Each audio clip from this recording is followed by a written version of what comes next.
नमस्कार दोस्तों, tricky maths family में आप सभी का स्वागत है। दोस्तों इस वीडियो में हम लोग अलजेब्रा से बहुत ही इंपॉर्टेंट क्वेश्चंस को लगाएंगे जो कि प्रीवियस ईयर रेलवे में सभी के सभी क्वेश्चंस आए हुए हैं। ठीक है, तो चलिए देखते हैं इस वीडियो में हमारा पहला क्वेश्चन क्या है। देखिए पहला क्वेश्चन आपको दिख रहा होगा, यदि a बराबर कितना 16, b बराबर कितना 5 है तो a square plus B square plus A B बट्टा A cube minus B cube का मान क्या होगा। देखिए ऐसा क्वेश्चन आप सभी कर ही लेते होंगे, लेकिन चलिए मैं आपको इसका सिंपल सा छोटा सा सॉल्यूशन देता हूं जिससे आप आसानी से इसको सॉल्व कर सकते हैं। वो कैसे, तो देखिए सबसे पहले देखिए a बराबर कितना दिया हुआ है, a बराबर है 16 है, b बराबर कितना है 5 है, दोनों को आपस में घटाइए कितना आ गया 11। ठीक है, बस 11 का आप रेसिप्रोकल यानी इसको उलट के लिखिए तो क्या लिखेंगे आप 1/11। यही होगा a square plus B square plus A B बट्टा A cube minus B cube का मान। ठीक है, कितना आसान था, देखते ही आप कर सकते थे। अब बताइए ये जो मैंने लिखा इतना शॉर्ट ट्रिक में मैं इसको सॉल्व किया तो वो कैसे किया। तो देखिए मैंने पहले भी बताया कि कोई भी जो ट्रिक होता है, कुछ भी जो ट्रिक्स वगैरह बनता है वो कहीं और से नहीं, बस क्या होता है वो सिंपल से प्रैक्टिस से बन जाता है। ठीक है ना, और वो उसके पीछे भी एक क्या होता है लॉजिक होता है जिसकी वजह से वो बनता है। चलिए मैं दिखाता हूँ कैसे मैंने इसको बनाया है ना। तो अब देखिए जैसे कि वो बोला था कि क्या पूछा था ए स्क्वायर प्लस बी स्क्वायर, ठीक है, प्लस ए बी बट्टा क्या ए क्यू माइनस बी क्यू।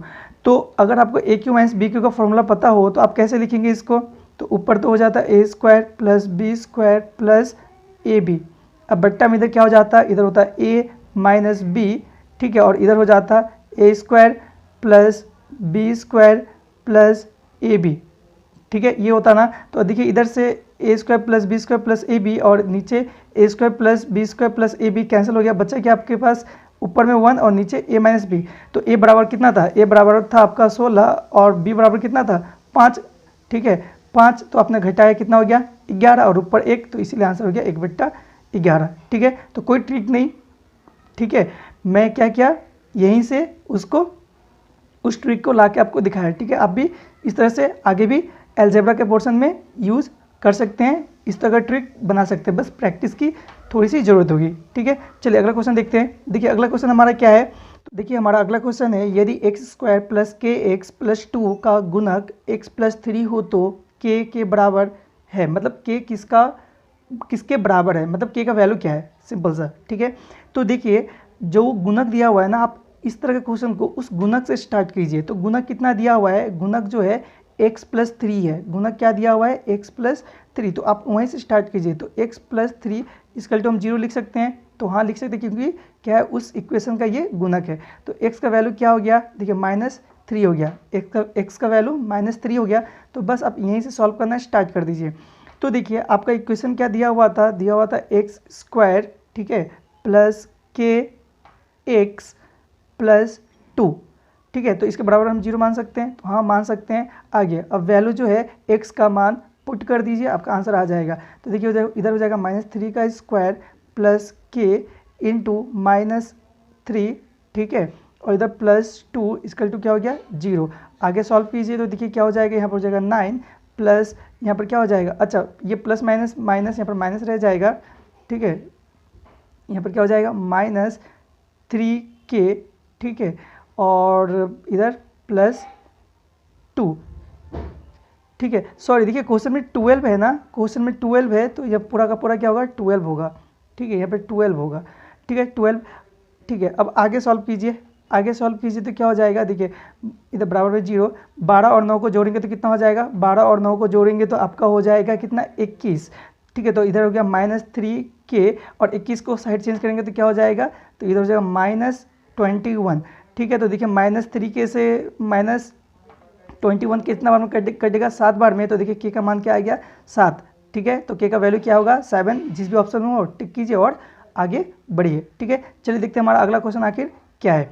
तो देखिए अगला क्वेश्चन है, बोला है कि यदि क्या है, यदि x/y = 4/5 हो तो, यदि x/y = 4/5 हो तो 4/7 प्लस 2y माइनस x बट्टा 2y प्लस x का मान क्या होगा।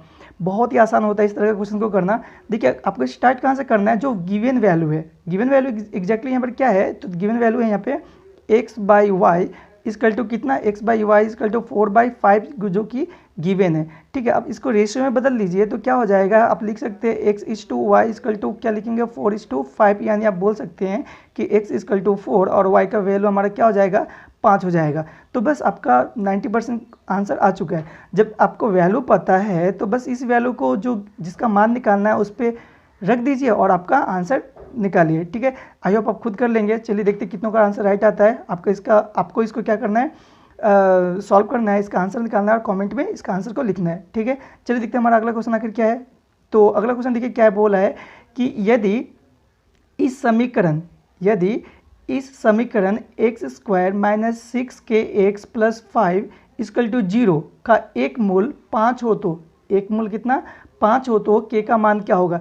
देखिए ये तो क्वाड्रेटिक इक्वेशन का क्वेश्चन है। ठीक है, क्वाड्रेटिक इक्वेशन का क्वेश्चन है तो इसको भी हम बहुत ही ज़्यादा आसानी से कर सकते हैं, क्योंकि एक मूल यानी कि रूट आपको दिया हुआ है, एक रूट आपको गिवन है, वो क्या है, सॉरी रूट कितना गिवन है 5 है। जब 5 है तो बस इसी 5 को एक रूट की जगह रख लीजिए। तो पहला रूट क्या है, देखिए यहाँ पर दिया हुआ है ना x का क्या स्क्वायर, तो आप क्या लिखेंगे x की जगह 5, क्योंकि एक रूट पता है तो क्या होगा 5 का स्क्वायर माइनस 6। ठीक है, 6k और x इक्वल टू तो 5 है ही है 5। ठीक है, प्लस 5 इक्वल टू क्या हो गया 0। ठीक है, अब देखिए इसको सॉल्व कीजिए, फर्दर सॉल्व करेंगे तो क्या आ जाएगा 5 का स्क्वायर हो गया 25 माइनस यहाँ पर कितना हो गया 30k। ठीक है, 30k। ठीक है, और इधर कितना हो गया 5। ठीक है, तो 25 और 5 को जोड़ेंगे तो कितना होगा 30। ठीक है, तो क्या आ जाता आपका, आता 30k। ठीक है, और इधर क्या आ जाता है, इधर देखिए इधर आ जाता, अच्छा ये माइनस 30k ना, ये माइनस 30k। ठीक है, और इधर कितना प्लस में 30 बराबर में 0। अब देखिए यहाँ पे क्या हो जाता है माइनस 30k। ठीक है, और इधर कितना बराबर में इस प्लस 30 को उधर ले जाएंगे तो माइनस 30 हो जाएगा यहाँ पे। तो देखिए 30 से 30 कैंसिल, बच गया और माइनस माइनस कैंसिल, तो बचा क्या k इक्वल टू 1। ये हो जाता है आपका राइट आंसर। ठीक है, चलिए अगला क्वेश्चन देखते हैं। देखिए अगला क्वेश्चन है, निम्न समीकरण में से किसका मूल यानी कि रूट वास्तविक होगा। तो देखिए ऑप्शन में आपको समीकरण दिया गया है। ठीक है, तो इस तरह का जो क्वेश्चन होता है, ये क्वेश्चन एग्जैक्टली है किससे, तो क्वाड्रेटिक इक्वेशन से। तो हमेशा याद रखिए क्वाड्रेटिक इक्वेशन क्वेश्चन को करने से पहले आपको कुछ चीज़ें याद रखनी होती है। जैसे कि यहाँ पर पूछा है कि वास्तविक मतलब मूल वास्तविक कब होगा, तो हमेशा याद रखिए तो कि किसी भी क्वाड्रेटिक इक्वेशन का मूल वास्तविक तभी होगा जब क्या, जब बी स्क्वायर ठीक है हमेशा बड़ा होगा किससे, 4ac से। बस इतना याद रखिए। अब देखिए जो ऑप्शन में दिया गया इक्वेशंस है, ठीक है, उसमें से कौन सा इक्वेशन इस जो समीकरण मैंने यहाँ पर अभी बताया, ठीक है, इसको सेटिस्फाई कर रहा है, इसको जो भी सेटिस्फाई करे वही होगा आपका राइट आंसर। ठीक है, चलिए आप देखिए कौन सा ऑप्शन से चूज कीजिए, ट्रायल एंड एरर मेथड से। ठीक है, देखिए कौन सा इसको सेटिस्फाई करता है वही होगा आपका राइट आंसर। ठीक है, चलिए देखिए अगला क्वेश्चन हमारा क्या है। ठीक है, इसका जो आंसर है आपको कमेंट बॉक्स में कमेंट करना है। ठीक है, चलिए अगला क्वेश्चन जो है वो IQ पे बेस्ड है। ये क्वेश्चन बहुत बार पूछा गया है, रेलवे पे क्वेश्चन है। ठीक है, आपको ही करना है, देखते कितनों का आंसर राइट आता है। बोला है यदि 3 बिंदु सीधी रेखा में नहीं है, मतलब कोई बिंदु सीधी रेखा में नहीं है, कोई बिंदु नहीं मतलब सिर्फ 3 ही बिंदु, ठीक है, सीधी रेखा में नहीं है, तो ऐसे कितने समतल, समतल का मतलब क्या, समतल का मतलब क्या, आकार आकृति, ठीक है, कितने समतल है मतलब ज्योमेट्रिक फिगर, ठीक है, समतल है जिसमें सभी 3 बिंदु होंगे, सभी 3 बिंदु होंगे। क्वेश्चन आपको वैसे दिख ही रहा होगा, आप अच्छे से पढ़िए और इसको समझिए और बताइए इसका आंसर क्या होगा। ये IQ बेस्ड पे है, ठीक है, और बहुत बार रेलवे पूछता भी है इस तरह का क्वेश्चन। ये 2014 में पूछा था, ठीक है, NTPC में। चलिए देखते हैं अगला क्वेश्चन क्या है। देखिए अगला क्वेश्चन है हमारा, अगला क्वेश्चन है यदि y = 3x, ठीक है, और z = 2y, तो x के, ठीक है, x के संबंध में x + y + z क्या होगा। तो देखिए बहुत ही आसान है, जैसे आपसे पूछा ना यहाँ पे कि बोला कि x + y + z, ठीक है, ये पूछा, तो देखिए इसका क्या होगा, इसके संबंध में x क्या होगा। तो देखिए x + y + z यहाँ पर जिसका वैल्यू है वैल्यू रखते चलिए, आपका आंसर आते चलेगा। देखिए x + y का वैल्यू कितना है, y = 3x, चलिए ठीक है, y = 3x प्लस, अब देखिए z का वैल्यू कितना है, z का वैल्यू है 2y, ठीक है। आगे देखिए तो यहाँ पर कितना हो गया, x और 3x, यहाँ पर हो गया 4x प्लस, अब देखिए यहाँ पे y और एक है, तो y का वैल्यू तो आपको पता है 3x, तो 2 × 3x है ना, लिख सकते हैं। तो देखिए क्या हो गया, इधर 4x और 3 दूनी 6, 6x, तो यहाँ पर हो गया 4x और 6x हो जाएगा 10x। ठीक है, तो आपका राइट आंसर क्या हो जाएगा 10x। ठीक है, देखिए किस ऑप्शन में है, टिक कीजिए और अगला क्वेश्चन कीजिए। चलिए अगला क्वेश्चन देखते हैं, हमारा अगला क्वेश्चन क्या है। तो देखिए अगला क्वेश्चन है, देखिए अगला क्वेश्चन बोला है कि यदि 1 + x + x² + x³ = 60 हो तो, मैं फिर से पढ़ता हूँ, यदि 1 + x + x² + x³ = 60 हो तो x, x² x³ और x⁴ का औसत क्या होगा। तो देखिए औसत निकालने से पहले सबसे पहले तो आपको ये पता होना चाहिए कि औसत एग्जैक्टली होता क्या है। तो औसत बराबर क्या होता है, sum of the numbers divided by total numbers. तो देखिए यहाँ पर क्या क्या है, सबको जोड़ते चलिए। तो यहाँ पे है, पहला तो है x, ठीक है, फिर x² + x³ + x⁴।